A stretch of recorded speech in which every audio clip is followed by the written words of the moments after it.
ದುರ್ಗಾದೇವಿಯೈ ನಮಃ. ನಮಸ್ಕಾರ ಎಲ್ಲರಿಗೂ. ಸದ್ಯ ವಾತಾವರಣ ಸರಿಯಾಗಿಲ್ಲದ ಕಾರಣ ಪ್ರತಿಯೊಬ್ಬರಿಗೂ ಒಂದೊಂದು ಪ್ರಾಬ್ಲಮ್ ಇದೆ.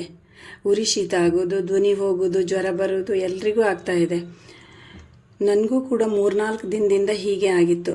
ನಾನು ಡಾಕ್ಟ್ರ್ ಹತ್ರ ಹೋಗಿ ಆ್ಯಂಟಿಬಯೋಟಿಕ್ ತಗೊಳ್ಳಿಲ್ಲ, ಬದಲಿಗೆ ನನ್ನ ಅಪ್ಪ ಹೇಳಿಕೊಟ್ಟ ಮನೆ ಮದ್ದು ಮಾಡ್ತಾ ಇದ್ದೆ.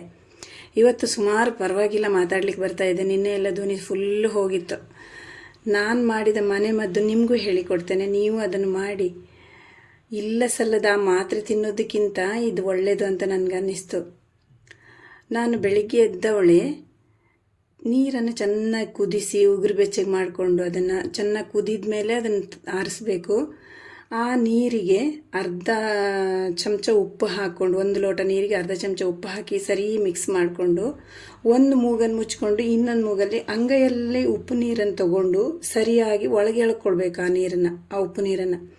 ಆಗ ಅದು ಬಿಸಿ ಮತ್ತು ಉಪ್ಪು ಇರುವ ಕಾರಣ ಗಂಟಲ್ವರೆಗೆ ಹೋಗ್ತದೆ. ಮತ್ತು ಇನ್ನೊಂದು ಮೂಗಲ್ಲಿ ಕೂಡ ಅದು ಬರ್ತದೆ, ಹಾಗೆ ಮುಚ್ಕೊಂಡು ಮಾಡಿದ ಮೂಗಲ್ಲಿ ಕೂಡ ಬರ್ತದೆ ಅದು.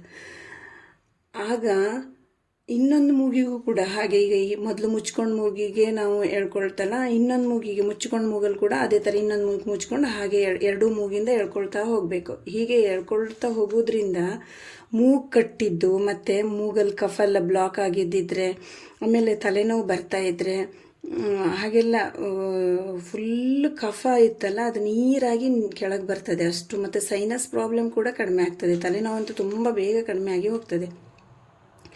ಮತ್ತು ಗಂಟ್ಲು ಕಟ್ಟಿದ್ದಕ್ಕೆ ಏನು ಮಾಡ್ಬೇಕು ಹೇಳಿದರೆ, 1 ಲೋಟ ನೀರಿಗೆ 1/4 ಚಮಚ ಅರಿಶಿಣದ ಪುಡಿ, ಅರ್ಧ ಚಮಚ ಉಪ್ಪು ಹಾಕಿ ಸರಿ ಮಿಕ್ಸ್ ಮಾಡಿಕೊಂಡು ಗಂಟಲ್ವರೆಗೆ ಹಾಕಿ ಮುಖ ಮೇಲ್ ಮಾಡಿಕೊಂಡು ಅದನ್ನು ಗಾರ್ಗಲ್ ಮಾಡಬೇಕು. ಸರಿ ಗೊಳ ಗೊಳ ಗೊಳ ಗೊಳ ಗೊಳ ಅಂತ ಮಾಡಬೇಕು. ಆಗ ಉರಿ ಬರ್ತದೆ ಗಂಟಲಲ್ಲಿ. ಉರಿ ಬಂದರೂ ಪರವಾಗಿಲ್ಲ, ಏನಾಗೋದಿಲ್ಲ, ವಾಮಿಟ್ ಬಂದಂಗೆ ಆಗುತ್ತೆ, ಏನಾಗೋದಿಲ್ಲ, ಆದರೂ ಮಾಡಬೇಕು ಅದನ್ನು. ಹಾಗೆ ಮಾಡ್ತಾ ಬಂದರೆ 2-3 ದಿನದಲ್ಲಿ ಕಡಿಮೆ ಆಗ್ತದೆ. ನನಗೂ ಸಹ ತುಂಬ ಕಡಿಮೆ ರಿಲೀಫ್ ಆಯಿತು. ನಾನು ಮೆಡಿಸಿನ್ನೇ ತಗೊಳ್ಳಿಲ್ಲ, ಮಾತಾಡ್ಲಿಕ್ಕೆ ಬರದೇ ಇಲ್ಲಾಗಿತ್ತು. ಇವತ್ತು ಪರವಾಗಿಲ್ಲ, ನನಗೆ ಒಳ್ಳೆಯದಾಯಿತು. 2 ದಿನ ಮಾಡಿದೆ ನಾನು ಮೊದಲೇ ಹೇಳ್ತೆ ಅಲ್ಲ ನಿಮಗೆ, ಈಗ ಸೆಕೆ, ತುಂಬ ಸೆಕೆ ಇದ್ದ ಕಾರಣ ಇದು ಉರಿ ಶೀತ ಅಂತ ಹೇಳ್ತಾರೆ. ಇದು ಕೋಲ್ಡಾಗಿ ಅಲ್ಲ, ಅಂದರೆ ಥಂಡಿಯಿಂದ ಬರುವುದಲ್ಲ, ಇದು ಉಷ್ಣದಿಂದ ಬರುವುದಿದು. ಹಾಗಾಗಿ ಸ್ವಲ್ಪ ತಂಪಿನ ಬೀಜ, ಜೇನುತುಪ್ಪ 1-2 ಚಮಚ, ಲಿಂಬೆಹಣ್ಣಿನ ರಸ 1 ಚಮಚ, 1 ಲೋಟ ತಣ್ಣೀರಿಗೆ ಹಾಕಿ, ತಣ್ಣೀರಂದರೆ ಬಿಸಿ ಮಾಡಿದ ನೀರು, ಯಾವಾಗಲೂ ಬಿಸಿ ಮಾಡಿಕೊಂಡೇ ಕುಡೀರಿ. ಈಗ ನೀರೆಲ್ಲ ಸ್ವಲ್ಪ ಪ್ರಾಬ್ಲಮ್ ಇರುತ್ತಲ್ಲ ಕೆಲವರಿಗೆಲ್ಲ, ಹಾಗಾಗಿ ನೀವು ನೀರನ್ನು ಎಷ್ಟು ಬಿಸಿ ಮಾಡಿ ತಣ್ಣಗೆ ಮಾಡ್ಕೊಂಡು ಕುಡೀರಿ. ಈಗ ಲಿಂಬೆಹಣ್ಣಿನ ರಸ ಮತ್ತು ಜೇನುತುಪ್ಪ ಹಾಕಿ ತಣ್ಣಗಿದ್ದ ನೀರಿಗೆ ಹಾಕಿ, ಬಿಸಿ ನೀರಿಗೆ ಹಾಕಬೇಡಿ, ತಣ್ಣಗಿದ್ದ ನೀರಿಗೆ ಹಾಕಿ ಕುಡಿದ್ರೆ ತುಂಬ ಒಳ್ಳೆಯದಾಗ್ತದೆ, ದೇಹ ತಂಪಿರ್ತದೆ. ಮತ್ತು ಈ ಉಪ್ಪು ನೀರು ಮಾಡಲಿಕ್ಕೆ ಮತ್ತು ಕೆಲವರಿಗೆಲ್ಲ ಇದೆಲ್ಲ ಆಗೋದಿಲ್ಲಲ್ಲ, ಸ್ವಲ್ಪ ಏಜ್ ಆದವರಿಗೆಲ್ಲ ಆಗೋದಿಲ್ಲಲ್ಲ, ಅವ್ರು ಏನು ಮಾಡಿ ಹೇಳಿದರೆ, ಓಂಕಾಳು ಇರುತ್ತಲ್ಲ, ಅದನ್ನು ಒಂದು 25 ಗ್ರಾಮ್ ಓಂಕಾಳು ತೊಗೊಳ್ಳಿ. ಅದನ್ನು ಒಂದು ಬಣಾಲೆಗೆ ಹಾಕಿ ಸ್ವಲ್ಪ ಬಿಸಿ ಮಾಡಿ, ಆ ಬಿಸಿ ಮಾಡ್ತಾ ಇರಬೇಕಾದ್ರೆ ಅದನ್ನು ಒಂದು ಕಾಟನ್ ಬಟ್ಟೆಲಿ ಚೆಂದ ಗಂಟು ಕಟ್ಟಿ, ಅದನ್ನು ಗಂಟು ಕಟ್ಕೊಂಡು ಆ ಘಾಟನ್ನು ಮೂಗಿಂದ ಮತ್ತು ಬಾಯಿಂದ 2 ಕಡೆಯಿಂದ ತಗೊಳ್ಳಿ. ನೋಡಿ, ಮೂಗಿಂದನೂ ಅದನ್ನು ಎಳಿಬೇಕು, ಆ ಘಾಟನ್ನು ಎಳಿಬೇಕು, ಗಂಟ್ಲಲ್ಲೂ ಎಳ್ಕೊಳ್ಬೇಕು. ಹಾಗೆ ಎದೆಲೆಲ್ಲ ಕಫ ಕಟ್ಟಿದರೆ ಆ ಎದೆ ಹತ್ರ ಎಲ್ಲ ಗಂಟನ್ನು ಹೀಗೆ ಇಟ್ಟಿಟ್ಟು ತೆಗಿಬೇಕು. ಹಾಗೆ ಮಾಡೋದ್ರಿಂದ ಬೇಗ ಈ ಪುಟ್ಟ ಮಕ್ಳಿಗೆ, ಸಣ್ಣ ಸಣ್ಣ ಮಕ್ಳು ಇರ್ತಾರಲ್ಲ, ಆ ಮಕ್ಳಿಗಂತೂ ಕಫ ಎಲ್ಲ ಕಟ್ಟಿದರೆ ಬೇಗ ಒಳ್ಳೆ ಔಷಧ ಇದು. ನನ್ನ ಮಕ್ಳಿಗೆ ಈಗಲೂ ನಾನು ಇದನ್ನೇ ಮಾಡೋದು. ನನ್ನ ಮಕ್ಕಳು ಚಿಕ್ಕವರಿಂದನೂ ನಾನು ಆ್ಯಂಟಿಬಯೋಟಿಕ್ ಕೊಡೋದು ತುಂಬ ಕಡಿಮೆ. ಇದೇ ಔಷಧದಲ್ಲೇ ಅವ್ರಿಗೆ ಕಫ ತೆಗಿತಿದ್ದೆ ನಾನು. ಕಫ ಆಗೋದೇ ಇಲ್ಲ. ಕಫ ಎಷ್ಟೇ ಕಫ ಆಗಿದ್ರು 1-2-3 ಹೊತ್ತು, 3-4 ದಿನ ಮಾಡಿದರೆ ಏನೂ ತೊಂದರೆ ಆಗೋದಿಲ್ಲ. ಎಷ್ಟು ಚಂದ ಕಫ ಎಲ್ಲ ನೀರಾಗಿ ಹೋಗುತ್ತೆ. ಆಮೇಲೆ ಇನ್ನೊಂದು, ಜೀರಿಗೆ ಪುಡಿ, ಉಪ್ಪು, ಉಪ್ಪು ಹಾಕಿ ಮಜ್ಜಿಗೆ ತೆಳುವು ಮಾಡಿಕೊಂಡು ಕುಡಿದ್ರೆ ಅದು ಸಹ ತುಂಬ ಒಳ್ಳೆಯದು ಈ ಬೇಸಿಗೆಗೆ.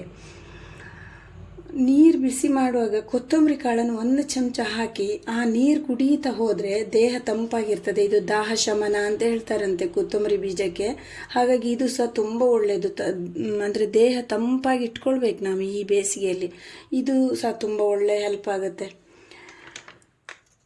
ಈ ಕೊತ್ತಂಬರಿ ಬೀಜ ಹಾಕಿದ ನೀರಿತ್ತಲ್ಲ, ಅದನ್ನು ನೀವು ಸ್ವಲ್ಪ ಜಾಸ್ತಿ ಮಾಡಿ ಇಟ್ಕೊಂಡ್ರೆ ಇಡೀ ದಿನ ಕುಡಿಬೋದು. ಅದನ್ನು 1 ದಿನ ಮಾತ್ರ ಆಗೋದು. ಅದು ಇವತ್ತು ಮಾಡಿ ನಾಳೆ ಕುಡಿಲಿಕ್ಕೆ ಬರೋದಿಲ್ಲ. ಇವತ್ತಿಗೆ ಎಷ್ಟು ಬೇಕೋ ಅಷ್ಟು ಮಾತ್ರ ಮಾಡಿಕೊಳ್ಳಿ ನೀವು ಕುಡಿಲಿಕ್ಕೆ. ಅದನ್ನೇ ಕುಡಿತಾ ಇರಿ. ಮತ್ತು ಮೆಂತೆ ಸ್ವಲ್ಪ ಹುರ್ಕೊಂಡು ಪುಡಿ ಮಾಡಿ ಈ ಪುಡಿ ಅಂದರೆ ಮೆಂತೆ ಪುಡಿ ಅರ್ಧ ಚಮಚ ಹಾಕಿ 1.5 ಲೋಟ ನೀರನ್ನು ಹಾಕಿ ಚೆನ್ನಾಗಿ ಕುದಿಸಿ ಅದು 1 ಲೋಟಕ್ಕೆ ಬರುವಾಗ ಅದಕ್ಕೆ ಸ್ವಲ್ಪ ಬೆಲ್ಲ ಹಾಕ್ಕೊಂಡು ಅದನ್ನು ಕುಡೀರಿ ನೋಡಿ, ಅದು ಸಹ ದೇಹ ತಂಪಾಗಿರ್ತದೆ. ಮತ್ತು ಬೆಲ್ಲದ ಪಾನಕ ಯಾವಾಗಲೂ ಮಾಡ್ತಾರಲ್ಲ, ಸುಮಾರು ಜನ ಮಾಡ್ತಾರೆ ಬೆಲ್ಲದ ಪಾನಕನ. ಆ ಬೆಲ್ಲದ ಪಾನಕ ಮಾಡುವಾಗ ಬೆಲ್ಲದ ಪಾನಕ ತುಂಬ ಒಳ್ಳೇದು ಮಾತ್ರ, ಆದರೆ ಅದು ಮಾಡುವಾಗ ಅದಕ್ಕೆ ಹುಳಿ ಮತ್ತು ಖಾರ ತುಂಬ ಕಡಿಮೆ ಹಾಕಿ, ನೀವು ಯಾವುದೇ ಹುಳಿ ಹಾಕಿ ಹುಳಿ ತುಂಬ ಕಡಿಮೆ ಹಾಕಿ, ಮತ್ತು ಖಾರ ಈ ಬೇಸಿಗೆಯಲ್ಲಿ ಯಾವಾಗಲೂ ನಾವು ಖಾರನ ಹುಳಿನ ತುಂಬ ಕಡಿಮೆ ಮಾಡಬೇಕು. ಅವಾಯ್ಡ್ ಮಾಡಿದರೂ ಅಡ್ಡಿಲ್ಲ, ಎಷ್ಟೇ ಕಡಿಮೆ ತಿಂದರೂ ಅದು ತುಂಬ ಒಳ್ಳೇದು ಹೆಲ್ತಿಗೆ. ಮತ್ತು ಹೆಸರು ಕಾಳು ಇತ್ತಲ್ಲ, ಅದನ್ನು ಮೊಳಕೆ ಕಟ್ಟಿ 4 ಚಮಚ ಹೆಸರು ಕಾಳಿಗೆ ಮತ್ತು 4 ಚಮಚ ಕಾಯಿ ತುರಿ ಹಾಕಿ ಚೆನ್ನಾಗಿ ಮಿಕ್ಸಿ ಮಾಡ್ಕೊಳ್ಬೇಕು. ಮಿಕ್ಸಿಯಲ್ಲಿ ಚೆನ್ನಾಗಿ ರುಬ್ಕೊಳ್ಬೇಕು ಅದನ್ನು. ಆಮೇಲೆ ಅದನ್ನು ತೆಳ್ಳಗೆ ಮಾಡಿಕೊಂಡು ಸೋಸಬೇಕು. ಅದಕ್ಕೆ ಬೆಲ್ಲ ಹಾಕಿ ಅದನ್ನು ಸೇವಿಸಬೇಕು. ಅದು ತುಂಬ ಒಳ್ಳೆಯದು ಹೆಲ್ತಿಗೆ. ಆಮೇಲೆ ಇದೇ ಥರ ರಾಗಿನೂ ಕೂಡ ಮಾಡ್ತಾರೆ.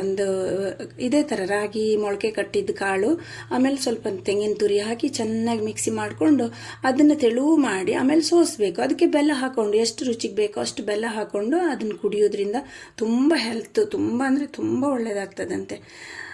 ಆಮೇಲೆ ಈ ರಾಗಿ ಕಾಳನ್ನು ನಾನು ಹೇಳ್ದೆಲ್ಲ ಮೊಳಕೆ ಕಟ್ಟೋದಿತ್ತಲ್ಲ, ಆ ರಾಗಿ ಕಾಳನ್ನು ಮೊಳಕೆ ಕಟ್ಟಿದ ರಾಗಿ ಕಾಳನ್ನು ಚೆನ್ನಾಗಿ ರುಬ್ಬಿ ಎಷ್ಟು ನೀರು ಬೇಕೋ ಅಷ್ಟು ನೀರು ಹಾಕಿ ತೆಳುವು ಮಾಡಿ ಅದನ್ನು ಬಿಸಿ ಮಾಡಬೇಕು. ಚೆಂದ ಮಾಡಿ ಬಿಸಿ ಮಾಡಬೇಕು.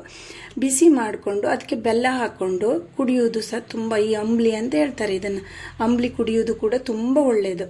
ಆಮೇಲೆ ಈ ಅಂಬ್ಲಿಯನ್ನು ನೀವು ರಾತ್ರಿ ಮಾಡಿ ಇಟ್ಟುಕೊಂಡು ಬೆಳಿಗ್ಗೆ ಖಾಲಿ ಹೊಟ್ಟೆ ಕುಡಿದ್ರೆ ತುಂಬ ಒಳ್ಳೆಯದಿದು.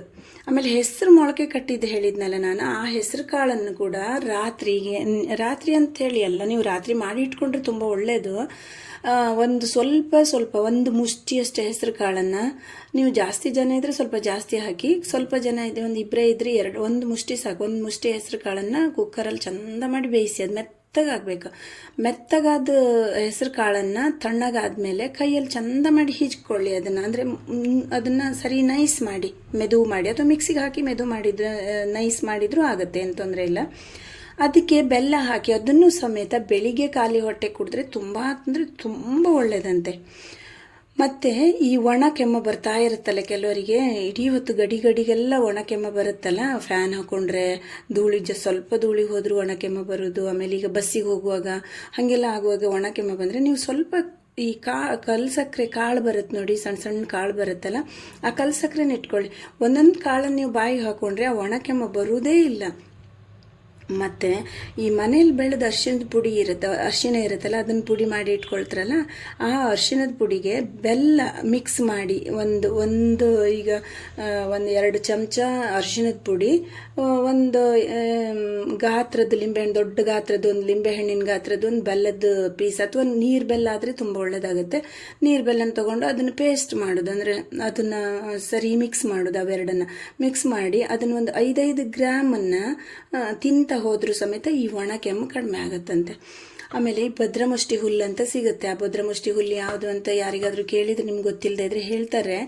ಆ ಭದ್ರಮುಷ್ಟಿ ಹುಲ್ಲಿನ ಬೇರು, ಅರಿಶಿಣದ ಪುಡಿ ಅರ್ಧ ಚಮಚ, 5 ತುಳಸಿ ದಳ ಮತ್ತು ಕಲ್ಸಕ್ಕರೆ 50 ಗ್ರಾಮ್, ಇದನ್ನೆಲ್ಲದನ್ನು 4 ಲೋಟ ನೀರಿಗೆ ಹಾಕಿ ಚಂದ ಮಾಡಿ ಕುದಿಸ್ಬೇಕು. ಅದನ್ನು ಕುದಿಸಿ ಅದು ಎಷ್ಟು ಬರಬೇಕಂದ್ರೆ 1 ಲೋಟ ಆಗಬೇಕು ಆ ನೀರು.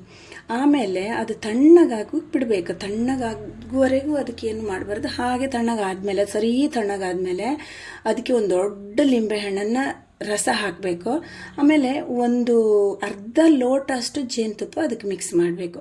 ಮಿಕ್ಸ್ ಮಾಡಿ ಇದನ್ನೊಂದು ಬಾಟ್ಲಿಗೆ ಹಾಕಿ ಇಟ್ಕೊಳ್ಳಿ. ಗ್ಲಾಸ್ ಬಾಟ್ಲ್ ಆದರೆ ತುಂಬ ಒಳ್ಳೆಯದು, ಗ್ಲಾಸ್ ಬಾಟ್ಲಿಗೆ ಹಾಕಿ ಇಟ್ಕೊಳ್ಳಿ. ನೀವು ಇದನ್ನು 3 ಹೊತ್ತು 10ರಿಂದ 15 ml, ಮಕ್ಕಳಿಗಾದ್ರೆ 10 ml ಕೊಡಿ, ದೊಡ್ಡವರಿಗಾದ್ರೆ 15 ml ಕೊಡಿ.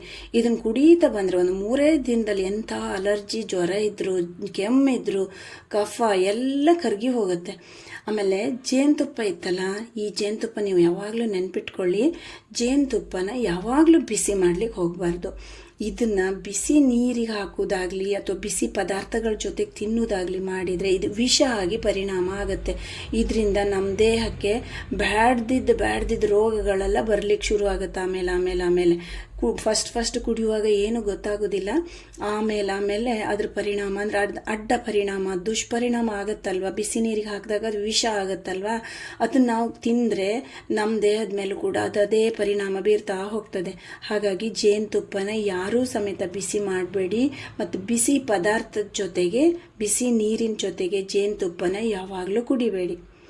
ಇದನ್ನೆಲ್ಲ ಮಾಡಿ ಆರೋಗ್ಯ ಚೆನ್ನಾಗಿ ಕಾಪಾಡ್ಕೊಳ್ಳಿ.